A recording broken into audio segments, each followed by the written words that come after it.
Good morning student, welcome to your computer class. आज इस particular lecture में हम बात करेंगे एमएस एक्सेल 2010 के बारे में, और जो स्पेसिफिकली चैप्टर जो है जिसको मैं कवर करूंगा वो है आपका चैप्टर 2, और चैप्टर 2 का नाम है formulas and functions in MS Excel 2010। MS Excel आप लोगों के लिए कोई नई चीज़ नहीं है, आप इस सॉफ्टवेयर के बारे में क्लास 6 में भी पढ़ चुके हैं।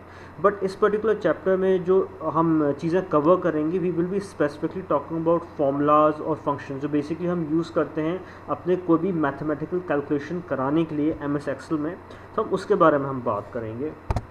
और जो टॉपिक्स जो स्पेसिफिकली मैं कवर करूँगा इस लेक्चर में वो हैं हमारे सेल एड्रेस एंड रेंज और फॉर्मूलाज।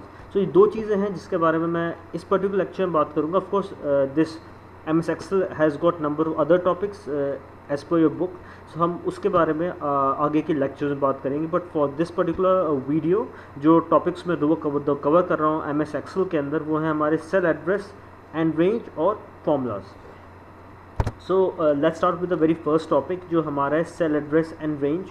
मैंने इस स्लाइड पे एक काइंड ऑफ डेफिनेशन लिखी है आप लोगों को बेहतर एक्सप्लेन करने के लिए कि आपका सेल एड्रेस और सेल रेंज क्या होता है। फर्स्ट ऑफ ऑल मैं जो हूँ सेल एड्रेस भी कह सकता हूँ, सेल रेफरेंस भी कह सकता हूँ, दोनों नाम कह सकता हूँ, दोनों चीज़ों का मतलब एक ही है। सेल एड्रेस से हम चीज़ को समझते हैं कि सेल एड्रेस बेसिकली क्या चीज़ होती है। सेल एड्रेस सिंपली एक एड्रेस होता है जो हमको ये बताता है कि ये पर्टिकुलर सेल लोकेटेड हमारी स्प्रेडशीट पे कहाँ पर है। हमारी जो स्प्रेडशीट है इसमें बहुत सारे सेल्स दिए हुए हैं, तो ये पर्टिकुलर सेल अगर हम किसी पर्टिकुलर सेल के बारे में बात कर रहे हैं तो उसका एड्रेस क्या है, वो सेल कहाँ पर लोकेटेड है। तो अगर हमें किसी भी सेल की लोकेशन पता करनी होती है वो हम सेल एड्रेस या सेल रेफरेंस के थ्रू पता करते हैं। तो as you can see in the definition इसकी लिखी हुई है, is an alphanumeric value use to identify a specific cell. मतलब ये है कि हमें एक स्पेसिफिक सेल को अगर आइडेंटिफाई करना है तो उसके लिए हम एक अल्फान्यूमेरिक वैल्यू यूज़ करते हैं सेल को आइडेंटिफाई या उसको पता करने के लिए वो सेल कहाँ पर है। अब अल्फान्यूमेरिक क्या होता है? अब alphanumeric basically includes alphabets and numbers, मतलब उसमें दोनों चीज़ें ऐड होती हैं, अल्फ़ाबेट्स भी होते हैं अल्फ़ान्यूमेरिक में और नंबर्स भी होते हैं। जब हम दोनों को मिलाते हैं तो बन जाता है वो अल्फ़ान्यूमेरिक। अब यहाँ पर जो हमें एक चीज़ समझने वाली ये है कि आप एग्जाम्पल में देख सकते हैं कि जैसे मैंने एग्जाम्पल में क्या करा है, यहाँ पर लिखा है मैंने A1 फिर B2 और C4। अभी एड्रेस सिग्निफाई क्या करता है, इसका मतलब क्या है इस एड्रेस का, ये तो हमें पता है कि ये एड्रेस जो है A1 या B2 या C4 ये हमारे किसी न किसी पर्टिकुलर सेल का एड्रेस है। पर इस सेल के एड्रेस के अंदर भी हमको ये चीज़ पता होनी चाहिए कि ये जो हमारा A लिखा हुआ है इसका मतलब क्या है, या उसके बाद 1 लिखा हुआ है इसका मतलब क्या है, या फिर B2 में B का मतलब क्या है, 2 का मतलब क्या है, C का मतलब क्या है, या 4 का मतलब क्या है। तो इनको हम अलग अलग समझना पड़ेगा। पहली चीज़ तो हमें ये पता होना चाहिए कि हमारा जो सेल बनता है वो बनता है by the combination of 2 things. एक तो हमारा रोज़ होते हैं और एक हमारे कॉलम्स होते हैं। तो इन दो को मिला के जो चीज़ बनती है वो होता है हमारा सेल।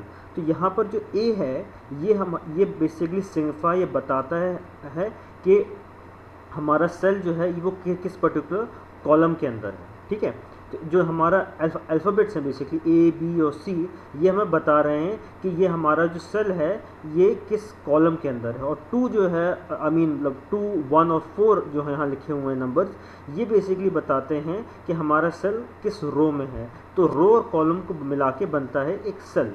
तो जो है ये बेसिकली A1 जो है इसमें A सिग्निफाई करता है हमारा कॉलम और 1 सिग्निफाई करता है रो। तो मतलब ये है अल्फ़ाबेट सिग्निफाई करते हैं आपके कॉलम्स को और आपके जो नंबर्स हैं वो सिग्निफाई करते हैं आपके रोज़ को।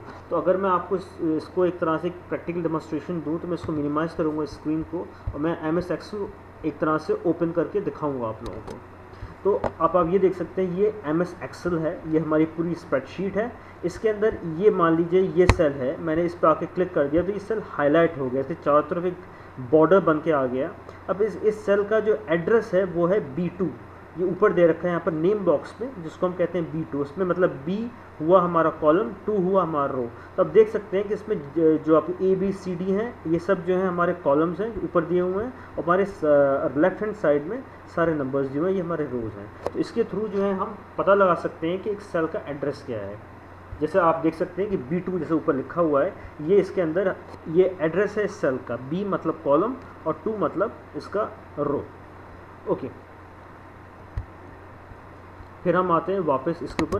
तो ये तो हो गया हमारा सेल एड्रेस और सेल रेफरेंस। अब हम बात करते हैं सेल रेंज की। अब सेल रेंज का अगर आप डेफिनेशन देखेंगे, is the collection of selected cell, the address of the upper first cell that's the minimum value and its lower cell maximum value. Basically इसका मतलब ये है कि कलेक्शन ऑफ सेल में बहुत सारे सेल्स हैं, उनका कलेक्शन जो है जिसके अंदर एक हमारी मिनिमम वैल्यू होती है और एक हमारी मैक्सिमम वैल्यू होती है, तो उसको मिला के हमारी बनती है सेल रेंज। अब यहाँ पर मिनिमम मैक्सिमम वैल्यू का क्या मतलब है? ठीक है, हमने बहुत सारे सेल्स को हमने सेलेक्ट कर लिया। अब उसके अंदर जो उसमें मिनिमम मैक्सिमम का क्या मतलब है यहाँ पर? इसमें ये होता है जब हम जो है फर्स्ट सेल को सिलेक्ट करते हैं, जो हमारा अपर सेल होता है, जो हमारा टॉप पे सेल दिया होता है, उसको हम सिलेक्ट करते हैं, तो उसमें जो वैल्यू होती है वो हो जाती है हमारी मिनिमम वैल्यू। पहले सेल की, जो हम पहला सिलेक्टेड सेल है, उसकी वैल्यू हो जाती है मिनिमम वैल्यू।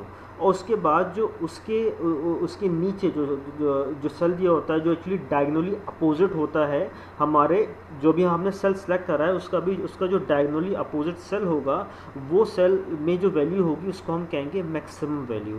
तो इसी तरह हमारा जो मिनिमम से लेके जो मैक्सिमम वैल्यू होती है, उसकी भी बीच में जो बेसिकली आप सेल सेलेक्ट करते हो वो होती है आपकी सेल रेंज। तो आप एग्जांपल देख सकते हैं कि मैंने यहाँ पर नीचे लिख रखा है A1:B4। तो बेसिकली जब मैं रेंज की बात करता हूँ, तो मैंने बहुत सारे सेल्स को सिलेक्ट कर रखा है, तो मेरा जो फर्स्ट सेल और जो लास्ट सेल है उसको अगर मुझे लिखना हो तो मैं बेसिकली लिखूँगा A1:B4। तो बेसिकली सिग्निफाई करता है रेंज हमारी, कि हमारी जो रेंज है वो A1 से लेके B4 तक है। और उस रेंज के अंदर जो हमारे डिफरेंट सेल्स आते हैं वो आते हैं A1 से लेके A4 तक और B1 से लेके B4 तक।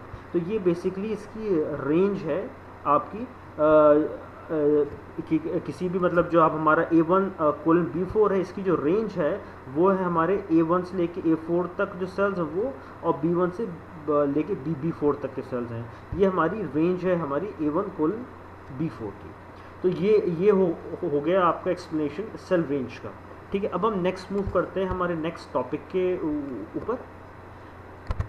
अब हम आते हैं फॉर्मूलाज पे। अब फॉर्मूलाज बेसिकली क्या आता है कि हमें अगर कोई भी फॉर्मूला जो है परफॉर्म करना है, बेसिकली कोई भी फॉर्मूला हम जो है यूज़ करना चाह रहे हैं अपने MS एक्सेल के अंदर, तो उसका मतलब क्या है? उसका मतलब बेसिकली ये है कि हम कोई ना कोई मैथमेटिकल कैलकुलेशन करना चाह रहे हैं MS एक्सेल के अंदर। तो उस कैलकुलेशन को करने के लिए हम जो है वहाँ पर कुछ इक्वेशंस का इस्तेमाल करते हैं, और उन इक्वेशंस को हम बेसिकली कहते हैं फॉर्मूलाज। ठीक है, तो आप डेफिनेशन देख पाएंगे, to perform mathematical operation such as addition, subtraction, multiplication etcetera, we need to use equation called formulas. ठीक है, अभी फॉर्मूलाज हम कैसे यूज़ करते हैं? उन फॉर्मूलाज को यूज़ करने के लिए हमें इक्वल टू साइन की ज़रूरत पड़ती है, राइट। तो हम जो है पहले इक्वल टू साइन का इस्तेमाल करते हैं, और इक्वल टू साइन का इस्तेमाल करने के बाद हम बेसिकली उसके सामने जो भी हमें नंबर, या हमें कोई सेल का एड्रेस, या हमें कोई रेंज स्पेसिफाई करनी, या कोई ऑपरेटर जैसे प्लस माइनस मल्टीप्लाई ये लिखना है, तो वो हम इक्वल टू साइन लगाते हैं। उसके बाद इनमें से कोई भी चीज़ डिपेंडिंग हमारी रिक्वायरमेंट क्या है वो हम अपने जो है फॉर्मूला बार जो है उसमें इक्वल टू साइन के बाद लिखते हैं, और उसके बाद हम एंटर प्रेस कर देंगे, और जो भी हमने वैल्यूज़ दी हैं उसके हिसाब से वो कैलकुलेट करके हमें आउटपुट प्रोवाइड कर देगा। तो बेसिकली ये तरीका है फॉर्मूला यूज़ करने का। एग्जांपल के तौर पर आप देख सकते हैं, मैंने लिखा है 4267 प्लस 3470 और प्लस 127। ठीक है, और उसी तरह मैंने A1, A2, A3 लिखा है यहाँ पर। ओके क्लास, अब मैं बात करूँगा कि कैसे मैं प्रैक्टिकली फॉर्मूलाज को यूज़ कर सकता हूँ। एज यू कैन सी मैंने अपने कंप्यूटर पे MS एक्सेल को ओपन कर रखा है। तो फर्स्ट ऑफ ऑल मैं अपने फॉर्मूला बार पर जाऊँगा, वहाँ मैं इक्वल टू लिखूँगा, और मैं वहाँ पे कुछ नंबर्स एंटर करूँगा। मान लीजिए 4267 प्लस 3470, मैं 2 नंबर एंटर करें यहाँ पर, और मैं यहाँ पर उसके बाद एंटर की दबा दूँगा कीबोर्ड की, तो आप देखेंगे कि इसका जो सम था वो यहाँ पर आ गया। तो इस पर आपने क्या देखा कि मैंने जो फॉर्मूला बार में इक्वल टू को यूज़ करा, जिससे ये पता चल गया एक्सेल को कि बेसिकली यहाँ पर मैं कोई मैथमेटिकल कैलकुलेशन करने वाला हूँ। उसके बाद मैंने यहाँ पर जो 2 नंबर्स थे मैंने वो ऐड कर दिए, ऑपरेटर प्लस लगवाया, और उसके थ्रू जो था आप देख सकते हैं यहाँ पर आउटपुट हो गया। तो ये एक तरीका हो गया जिसके थ्रू जो है हम बेसिकली हम कैलकुलेशन कर सकते हैं। अब हम यहाँ बात करेंगे दूसरे तरीके की या दूसरे अप्रोच की जिसके थ्रू हम यहाँ कैलकुलेशन परफॉर्म करेंगे। तो what I will do that I am going to remove everything जो मैंने पहले एंटर करी थी।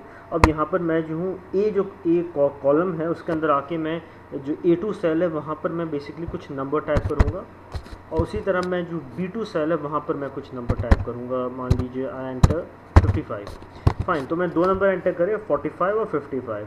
अब मैं यहाँ पर जो है इन दो को ऐड करूँगा, बट मैं यहाँ क्या करूँगा कि मैं यहाँ पर ऊपर जो नंबर्स हैं वो मैं फॉर्मूला बार में नहीं लिखूँगा। मैं क्या करूँगा, मैं अपनी सेकंड अप्रोच फॉलो करूँगा जिसके अंदर मैं सेल के जो एड्रेसेस हैं उनको लिखूँगा। यहाँ पर मैं पहले तो फॉर्मूला बार में जाऊँगा, मैं इक्वल टू प्रेस करूँगा, और मैं जो हूँ यहाँ पर इक्वल टू प्रेस करने के बाद मैं आऊँगा और मैं A2 पे क्लिक करूँगा। A2 जैसे ही क्लिक करूँगा तो आप देखेंगे कि फॉर्मूला बार में A2 लिखकर आ गया।